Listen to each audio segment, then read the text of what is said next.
Hello students, my name is Ritu Sharma. Today this video is regarding one of the chapter which is there in our economics class 12th के term 1 exams में हमारे पास में जो economics में एक chapter है that is the banking chapter. इसके continuation में ही ये आपके पास में अभी वीडियो बना रही हूं मैं। इसी बैंकिंग चैप्टर का one part this what we have done in the earlier video. ये इसी में एक नेक्स्ट पार्ट है जो हमारे पास में आता है which is the credit creation. ये क्रेडिट क्रिएशन जो है that is very very important from the examination point of view. इसमें थोड़ी सी कैलकुलेशन है तो प्लीज थोड़ा सा ध्यान से देख के इसे समझने की कोशिश करिएगा, ठीक है। So let us go ahead with this. What is the meaning of this credit creation? Credit creation का मतलब क्या होता है? क्रेडिट को जिसे हिंदी में हम कहते हैं उधार, उधार क्रिएट करना। ये उधार जो हम क्रिएट करने के बारे में बात कर रहे हैं this is related to what, कि कौन हमारे पास में ये उधार क्रिएट करता है। That is basically the job of a bank. ये कौन क्रिएट करता है? हमारे पास में बैंक क्रिएट करता है।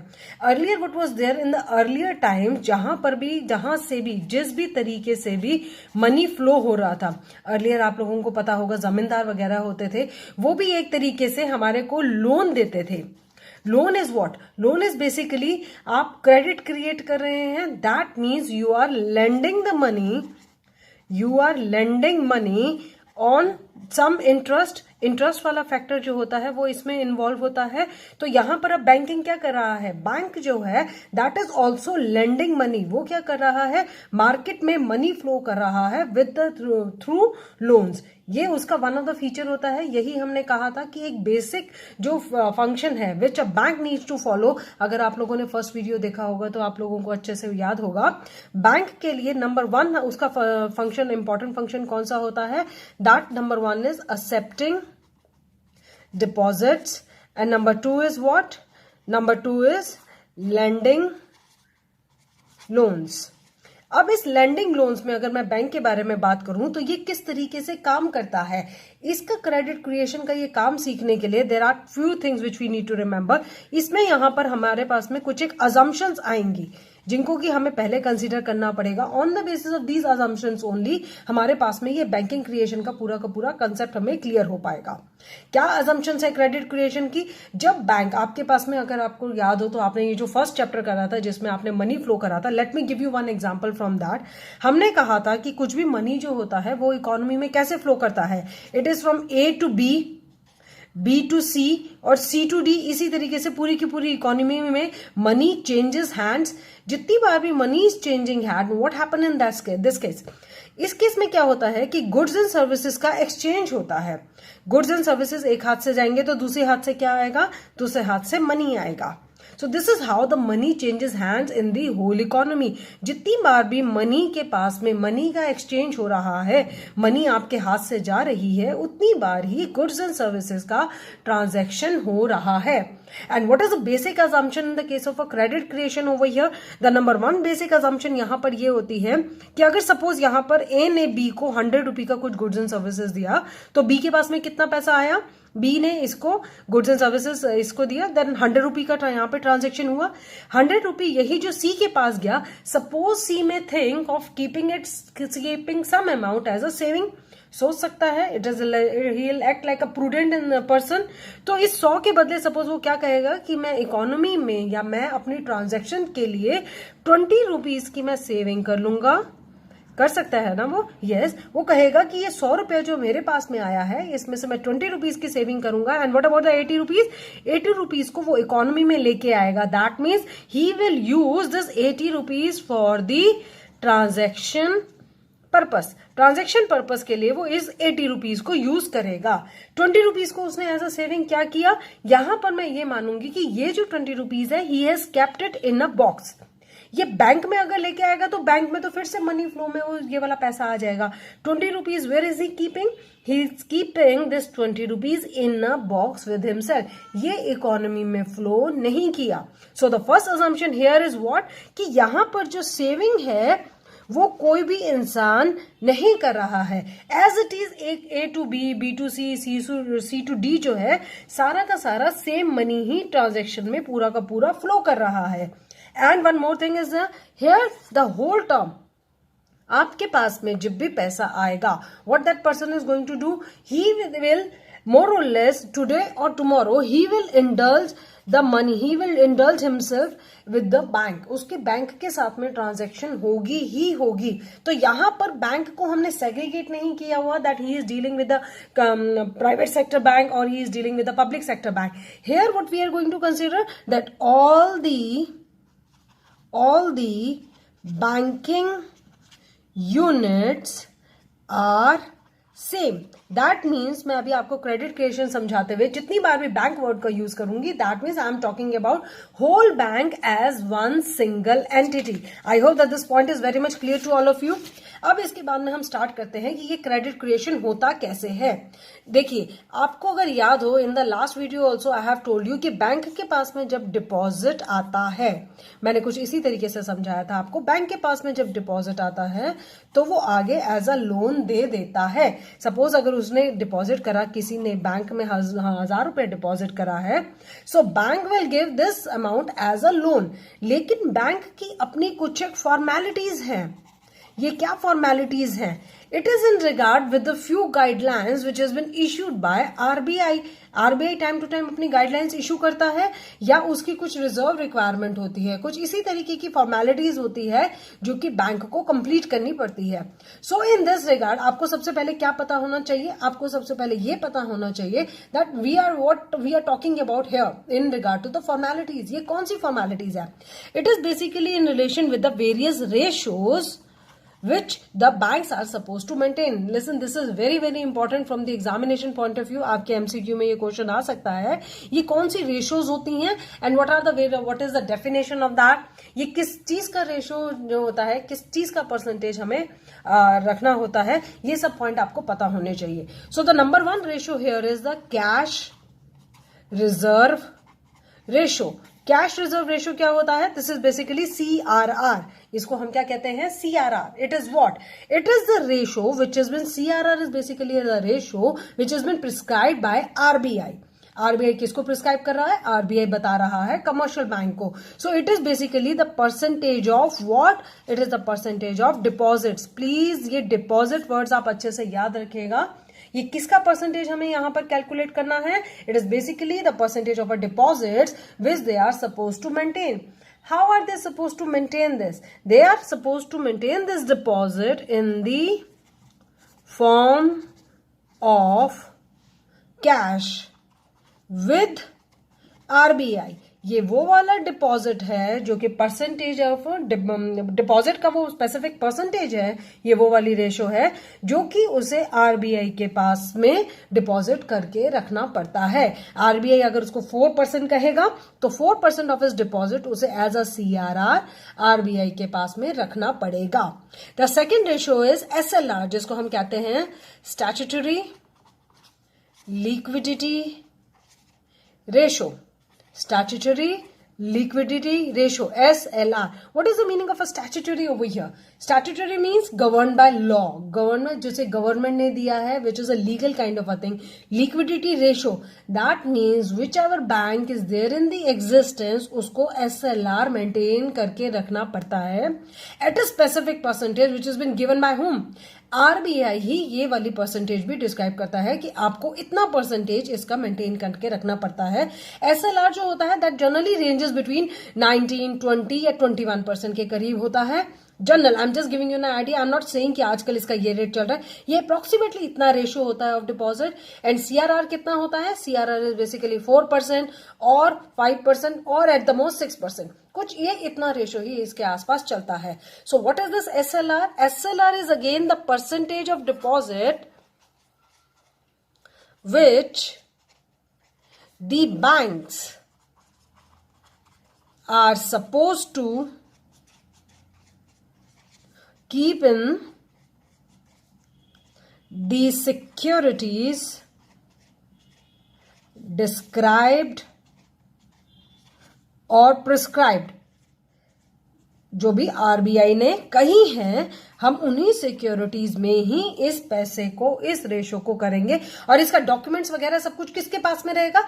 इस केस में, एसएलआर के केस में, आपके पास में डॉक्यूमेंट्स या वो सब चीजें आपके पास में किसके पास में रहेंगी? This whole thing will remain with the bank. RBI को बस हम दिखा देंगे कि सर आपने ये हमसे कहा था, these are the formalities which we have fulfilled.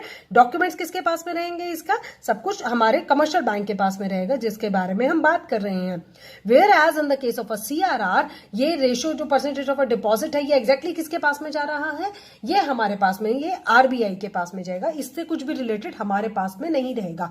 जो भी मैं यहां पे सिक्योरिटीज खरीदूंगी, उससे रिलेटेड जितने भी डॉक्यूमेंट्स हैं in the case of SLR, वो मेरे पास में एज अ कमर्शियल बैंक रहेंगे। I hope that this point is clear to you. Now what happens in the third part, एक अगर हमारे पास में बैंक है, if some organization or some financial institution is working as a bank, उसको अपनी daily requirements भी पूरी करनी है, तो उसको एज अ रिजर्व भी, उसको एक एज अ परसेंटेज रिजर्व जो होता है वो अपनी डेली रिक्वायरमेंट्स के लिए रखना पड़ता है। कि कोई भी मेरे पास में अगर बैंक में कस्टमर आ जाएगा तो मैं उसे खाली हाथ तो लौटा नहीं सकती ना। आई नीड टू ट्रांजैक्ट, मैं बैंक हूं तो I need to transact in the money. मेरे पास में मनी हर हालत में होना चाहिए। So to fulfil the purpose of the daily requirement एक स्पेसिफिक परसेंटेज होता है। ये आरबीआई नहीं बता रहा। आरबीआई, क्योंकि हर एक जो बैंक होता है वो अपनी ब्रांच टू ब्रांच जो होता है, ब्रांच टू ब्रांच डिफर करता है। Suppose which I would say कि चांदनी चौक ब्रांच जो है उसमें कैश की ज्यादा ट्रांजैक्शन होती है, तो वहां पर हमेशा कैश की ज्यादा रिक्वायरमेंट होगी, तो आपको अपने परसेंटेज ऑफ डिपॉजिट उसी हिसाब से अपने पास में वहां रखना पड़ेगा। And if the branch is some residential area, suppose New Friends Colony, तो वहां पर कैश की रिक्वायरमेंट आपकी कम होगी, तो वहां पर एक बैंक को अपने पास में एक पर्टिकुलर ब्रांच में पैसा कम रखना पड़ेगा। तो ये उसकी रिक्वायरमेंट है। इन सारी चीजों को कंबाइन करके if you go ahead with any of the book, उन्होंने क्या कहा है, इन तीनों रेशियोज को डिफरेंट कंबाइन करके उन्होंने कह दिया है that it is LRR। What it is basically the legal reserve ratio. ये होता क्या है लीगल रिजर्व रेशो?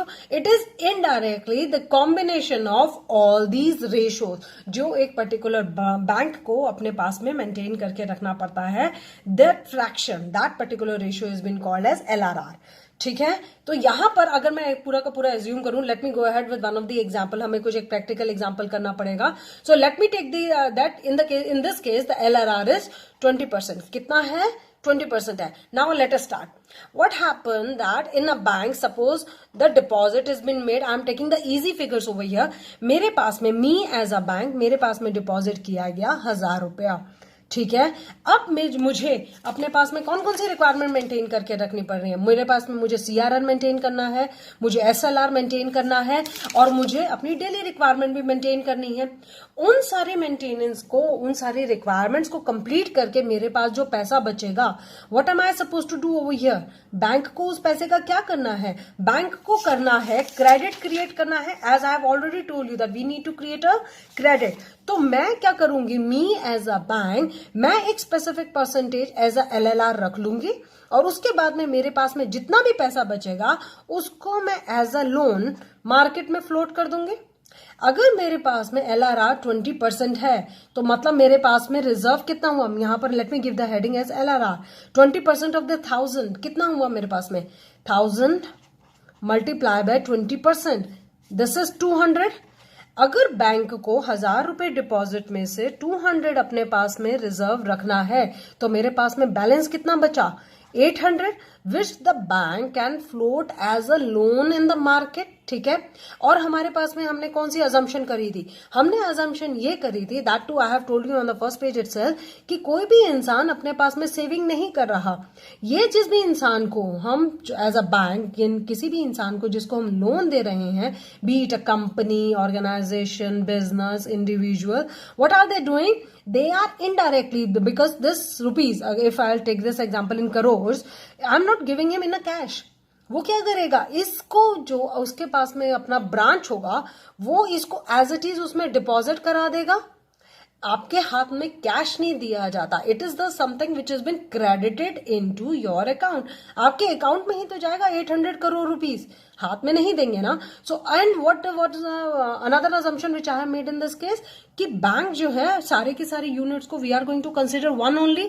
तो दैट मीन्स ये 800 रुपीज जो कि मैंने एज अ बैंक दिया है एक किसी को, वो मेरे पास में ये 800 रुपीज डिपॉजिट कर रहा है। ये फ्लो होके सीधा मेरे पास में दोबारा आ गया. This may be any of the bank, any of the branch, but on the basis of the assumption what I am considering, सारे बैंक जो हैं वो एक ही सिंगल यूनिट हैं. ठीक है. अब इस 800 का मेरे पास में क्या आया, इस 800 का again I need to calculate 20%, क्योंकि अब ये 800 मेरे पास में आया है, इसका 20% again I need to keep it as LRR रखना है ना मुझे. तो 800 का 20% कितना हुआ, दैट इज 160. 800 में से अगर 160 मुझे एज अ रिजर्व अपने पास में रखना है, तो बीइंग अ बैंक मेरे पास में कितना पैसा बचा मार्केट में फ्लोट करने के लिए, इट इज 640. 640 कैसे आया, it is 800 minus 160. I hope that the concept is very much clear to all of you. नहीं समझ में आएगा दोबारा रिवाइंड करके लिख लीजिए, देख लीजिए. This is the benefit of making the videos and looking at the videos.